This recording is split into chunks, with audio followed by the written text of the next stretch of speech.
Hello friends, I welcome you all to my YouTube channel Commerce Safari. So today we are going to continue with our chapter that is Introduction to Microeconomics. तो last class में हमने micro economics के बारे में different phases पढ़े थे कि असल में उसमें डिफरेंट टर्म्स क्या होते हैं, जैसे कि हमने स्कैरसिटी पढ़ा था, उसका इंट्रोडक्शन पढ़ा था। उसके अलावा देखा जाए तो हमने उसके बाद माइक्रो और मैक्रो के बारे में पढ़ा था, उसी को आज हम और डिटेल में पढ़ेंगे। ठीक है, तो स्टार्ट करते हैं आज की वीडियो। तो देखो, पॉजिटिव इकोनॉमी होती है और एक होती है नॉमिनेटिव। ये एस्पेक्ट्स होते हैं किसके, इकोनॉमिक के। देखो, जब भी पॉजिटिव इकोनॉमी की बात आए तो वो हमारे रिलेटिव बात करेगी कि जैसे कि हमारी जो पॉपुलेशन है वो उतनी ज्यादा क्यों इंक्रीज हो गई। ठीक है, तो इसी के बारे में जब वो डील करती है कि हम उसे और सॉल्व कैसे कर सकते हैं, ये तो बात पॉपुलेशन की रही। उसके अलावा अगर हम लोग देखें तो एक और चीज होती है जो हम जिसे बोलते हैं अपनी प्राइजेस में जब राइज हो जाते हैं, जब अपने प्राइजेस क्या हो जाते हैं, उनके प्राइस बढ़ जाते हैं। ठीक है, तो ये क्यों राइज हो रहे हैं, हम इसको क्यों नहीं कम कर पा रहे हैं। ठीक है, तो इन्हीं सब एस्पेक्ट्स जो एक होता है ना कि इतने सारे एस्पेक्ट्स आपके पास अलग अलग प्रॉब्लम्स आ गई और उससे आपको थ्रू आउट एक सोल्यूशन निकालना है, तो उसी को हम बोलते हैं पॉजिटिव इकोनॉमी। ठीक है, उसके बाद आता है नॉमिनेटिव इकोनॉमी। नॉमिनेटिव इकोनॉमी ये बताती है कि ना हम उसे कैसे डील करके सही कर सके। मतलब देखो, यहाँ पे जो डिसेबल थिंग्स होते हैं जिसको हम लोग वो कर सकते हैं, रियलाइज कर सकते हैं। मतलब मैं उसको दोबारा भेजूंगा, फिर वो दोबारा कोई सामान बन के मेरे पास आ जाएगा। ठीक है, इसीलिए इसी को बोलते हैं हम नॉमिनेटिव इकोनॉमी। ठीक है, फिर आता है देखो पॉजिटिव इकोनॉमी में, एक जैसे मैंने अभी आपको एग्जांपल दिया, पर पॉजिटिव इकोनॉमी कभी भी आपका ये न्यूट्रल होता है। ठीक है, ऐसा नहीं है कि आपको प्रॉपर सोल्यूशन बता देगा। जैसे मान लो कि स्मोकिंग, ठीक है, स्मोकिंग की बात करूँ अगर मैं, तो स्मोकिंग क्या होती है, इंजीरियस तो हेल्थ होती है। ठीक है, मान लो कि ये हमें नुकसान पहुंचाती है।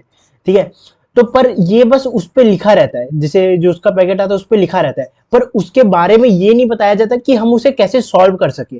ठीक है, उसमें ये तो लिखा रहेगा कि ये आपके हेल्थ के लिए बहुत ज्यादा हानिकारक है, पर उसमें ये प्रॉपरली नहीं बताया रहेगा कि हम भाई उसको रिड्यूस करने के लिए क्या काम कर सकते हैं। तो जो उस रिड्यूस करने को काम को बताता है वो नॉमिनेटिव होता है, पर ये आपको बस एक वो डायरेक्शन दे देगा कि ये आपके लिए खतरनाक चीज है, पर ये नहीं बोलेगा कि आप इसको एकदम से यूज मत कीजिए। क्योंकि अगर असल में देखा जाए तो गवर्नमेंट तो इसी से अपने टैक्स ले रही है।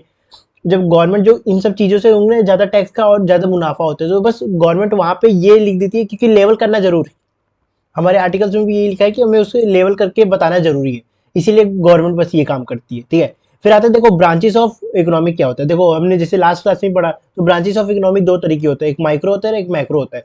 माइक्रो जो कि हम लोग छोटे यूनिट्स के लिए पढ़ते हैं, और जो मैक्रो होता है हम लोग हमेशा बड़े यूनिट्स के लिए पढ़ेंगे। हमेशा ये बात याद रखना। ठीक है, माइक्रो जो माइक्रो होता है, देखो, it is the study of behaviour of individual units of economy. Individual behaviour of economy मतलब कैसे, जैसे आपकी इनकम है, ठीक है, एक ऑफिस है, मान लो एक ऑफिस है, ठीक है, एक ऑफिस है, उसमें सब लोग काम कर रहे हैं, एम्प्लॉय ए, एम्प्लॉय बी और एम्प्लॉय सी। ठीक है, तो जब मैं तीनों की इंडिविजुअल सैलरी निकाल रहा हूं तो वो मेरा आएगा माइक्रो में। ठीक है, MICRO, माइक्रो में। पर अगर पार्ट ऑफ देखो कि जैसे बहुत सारे इंडस्ट्रीज है, एक दो तीन चार पाँच छः, ठीक है, अगर इंडस्ट्रीज है, तो अगर मैं पर्टिकुलरली सब इंडस्ट्री को एक साथ कंपैरिजन करूं कि सब में कितना प्रॉफिट कितना लॉस हो रहा है, तो वहां पे मैं एग्रीगेट फैक्ट कर रहा हूं। वहां पे मेरे को एक इंडिविजुअल का फैक्ट नहीं चाहिए भाई, मुझे एग्रीगेट फैक्ट चाहिए, मेरे को बहुत सारे लोगों का फैक्ट चाहिए। अगर वो नहीं हो पाएगा मेरे पास, तो मैं क्या करूँ पाऊंगा, प्रॉपर एक सोल्यूशन नहीं निकाल पाऊंगा। तो वो आता है अपने मैक्रो के अंदर। ठीक है, macro it study aggregate facts about economy. देखिए, जैसे अब देखो, जैसे अगर मैं माइक्रो की बात करूं तो माइक्रो में दो तीन चीजें आ जाती हैं। सबसे पहले अगर मैं इसमें बताऊं, जैसे कि प्राइजेस, जो प्राइजेस होते हैं कोई भी इकोनॉमी के अंदर, ठीक है, उसके अलावा जो उसके सप्लाई होते हैं, डिमांड होते हैं कि पर्टिकुलरली कितना सप्लाई हो रहा है कितना डिमांड हो रहा है। ठीक है, तो इन सबको अगर पर्टिकुलरली में एक एक ब्रांच को अच्छे से एक एक करके स्टडी करूं तो उसी को बोलते हैं हम लोग माइक्रो। ठीक है, और जो मैक्रो की बात आती है तो मैं उसे लार्ज लेवल पे पढ़ता हूँ। ठीक है, कभी भी आपने देखा होगा कि जो ये आप मैक्रो पढ़ोगे, ये आप कभी कोई इंडिविजुअल के लिए नहीं पढ़ोगे, हमेशा ये बात याद रखना, इंडिविजुअल के लिए आप कभी ये नहीं पढ़ोगे। ये आप पढ़ोगे एग्रीगेट फैक्ट के लिए, जहां पे मान के चलो कि दो से ज्यादा फैक्ट्स होंगे, उसी को आप पढ़ पाओगे मैक्रो के अंदर। ठीक है, और अगर हम इसको टेबल के थ्रू समझे तो देखो, जैसे अगर माइक्रो इकोनॉमिक्स होती है, हम बेसिकली उसे प्रोडक्ट प्राइसिंग के लिए करते हैं, जैसे हमने अभी क्लास 12 तक पढ़ना है। ठीक है, इनपुट प्राइसिंग आता है, फिर एक सोशल वेलफेयर के लिए भी आता है।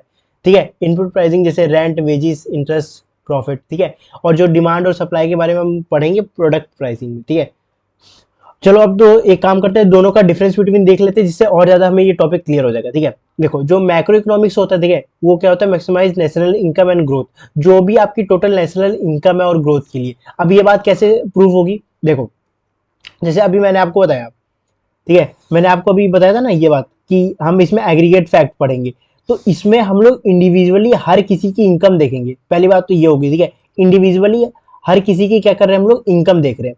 ठीक है, तो अगर आप हर किसी की इनकम देख रहे हैं तो आपको क्या हो जाएगा, एक पर्टिकुलरली होल इंडिया में एक आपको आइडिया मिल जाएगा कि एवरेज सैलरी किसकी कितनी है। ठीक है, अगर मैं बात करूं कि जैसे उत्तर प्रदेश की अभी एवरेज सैलरी कितनी है, तो हम लोग जैसे मान के चलते हैं कि ₹10,000 एक एवरेज सैलरी है। ठीक है, तो जो ये मैंने एक एग्रीगेट फैक्ट पे डेटा कलेक्ट किया है, ये नहीं कि एक इंडिविजुअल पे। अगर पर मैं बात करूं कि एक ऑफिस के अंदर एक बंदों की कितनी एवरेज सैलरी है, तो उसको जब मैं रीड करूंगा तो वो आएगा माइक्रो के अंदर। पर जो मैक्रो के अंदर आएगा उसमें मैं एग्रीगेट हमेशा फैक्ट पढ़ूंगा, जैसे कि नेशनल इनकम के बारे में पढ़ूंगा कि सारे लोगों की इनकम मिला के कितनी इनकम बन रही है एक कंट्री के अंदर। ठीक है, ये हो गया। और ये क्या होता है, देखो, maximising welfare of the social individual. एक इंडिविजुअल के बारे में जैसे मैंने आपको अभी बताया कि इंडिविजुअल, जैसे पर्टिकुलरली कोई इंडिविजुअल के बारे में बात कर रहा होगा या तो कंपनीज के बारे में बात कर रहा होगा। ठीक है, पर ये ऑल ओवर इंडिया बात करेगा, और ये पर्टिकुलरली कोई इंडिविजुअल पे या फिर कंपनी पे करेगा बात। ठीक है, और जो इसका स्कोप तो आप समझ ही रहे हो कि जो मैक्रो होता है वो वाइडर स्कोप का होता है, ये नैरो स्कोप का होता है। ये तो आप समझ ही गए कि देखो इसमें हमें एग्रीगेट फैक्ट पढ़ना है तो मतलब लार्ज लेवल पे पढ़ना है, पर इसमें हमें लार्ज लेवल पे नहीं पढ़ना, हमें छोटे लेवल पे पढ़ना है, इसीलिए नैरो स्कोप है। ठीक है, देखो, डिमांड ऑफ सप्लाई और एग्रीगेट डिमांड एंड सप्लाई। देखो, explain equilibrium aggregate demand and supply in the economy. मतलब टोटली इंडिविजुअली नहीं बताता, ये एग्रीगेट तौर पे बताता है। मतलब बहुत ज्यादा लोगों का पहले डिमांड कलेक्ट करेगा। मतलब जैसे मान लो वहां पे अगर 100 लोग हैं तो 100 लोग के लिए मैं जाहिर सी बात है माइक्रो करूंगा, पर अगर 10,000 से 20,000 लोग हैं तब मैं वहां पे जाकर माइक्रो यूज करने लग जाऊंगा, क्योंकि उसमें भाई मेरे को एग्रीगेट फैक्ट चाहिए। ठीक है, उसके बाद अगर मैं बात करूं कि देखो, savings and investment. Savings and investment में अगर बात करूं तो डिमांड एंड इन्वेस्टमेंट पे करता है। ठीक है, पर ये मैक्सिमाइज करता है इंडिविजुअल के वेलफेयर को। ठीक है, तो होपफुली आज की वीडियो आपको अच्छी लगी होगी। तो please like share and subscribe to my channel. Thank you.